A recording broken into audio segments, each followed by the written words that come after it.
Welcome back to my two-part series on this exhibit, which is on Washington Street in Boston, Massachusetts.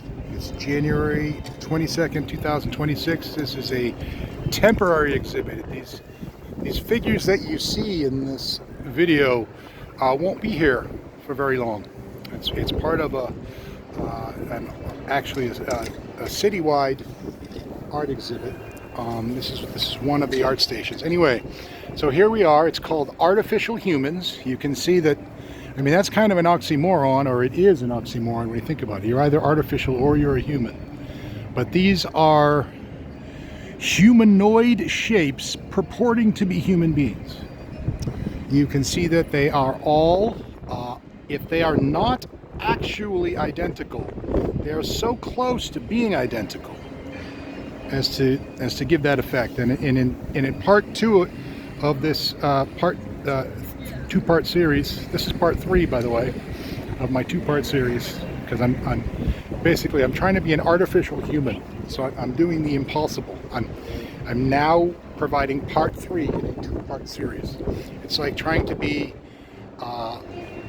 frightening and scary and a coward at the same time. It defies the laws of logic. So here is part three in a two-part series, and I'm just imagining being a woman, and these are my dating options. Oh, look at this. Well, look at that. What they've done is they've narrowed. You see the way that the staircase narrows as it ascends? They've narrowed the set of criteria that are available for selecting someone as a partner. You've got similar looks and identical behavior, but there's maybe one dimension in which they vary, maybe money. So let's just assume that they've narrowed the competition so that just compete based upon how much money you have, which of course, in part, is based on how much money your family had, the family that you were born into or that raised you or what have you. Anyway, so basically you take the options that would otherwise be available in a diverse population, a natural population where natural diversity exists, and people are unique and much more like snowflakes than identical, stupid, useless, retard, boring mannequins.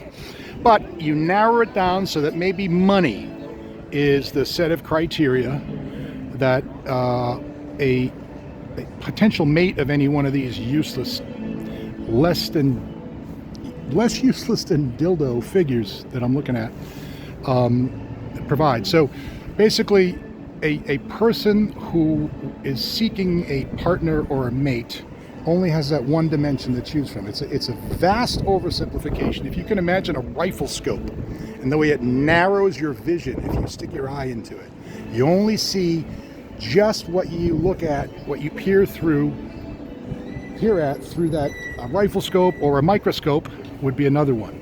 Just a very, very narrow focused lens. It's extremely masculine, male. Not masculine, just male. It's not holistic, it's not comprehensive, it's not complete. It is a vast oversimplification. And essentially, that is one of the many problems with just trying to be totally male. If you think about Chinese philosophy, femininity involves receptivity, taking things in. Listening is feminine, eating is feminine, breathing in is feminine, talking is masculine, emitting waste is masculine. It's creative versus receptive is the terminology. You're receptive and you take things in, and then you create. When you're creating, you're doing things like talking. You're creating speech. You're creating body waste.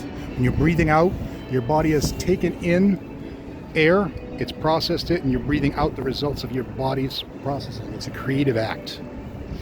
And so what these mannequins are representing is total masculinity. They don't breathe in, they don't eat, and they don't listen. In fact, they don't even see, because light is receptive too. Light, if I look at that skyscraper, light from the sun has bounced off the panes of glass on that skyscraper and headed right for my camera lens and then to my eye.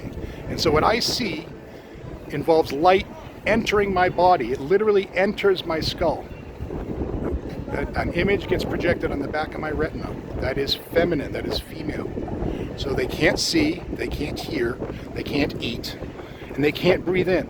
So this is the recommendation for people who decide that the image of God is not male and female, as declared in Genesis 1:27 and Genesis 5:2. The image of God, the likeness of God is male and female. It's very clear in those verses. Christ himself points to them. He asks people, haven't you read? People were made male and female. He provides a miracle of loaves and fishes, 5 barley loaves and 2 small fishes, Genesis 5:2. The parable of the talents, one guy gets 5 talents, another guy gets 2 talents, 5:2. The reason he points to 5:2 is because it's slightly different than Genesis 1:27. 5:2, it says that Adam was created male and female. In other words, Adam, in order to exist, had to breathe in. Adam, in order to learn anything through speech or any other way, basically, had to be able to see and be able to hear and had to take things in. But this is what happens when you try to be only male. And this is what you should do if you don't want you to acknowledge that the image of God as represented in your likeness is male and female. Stop breathing in, stop eating, and close your eyes.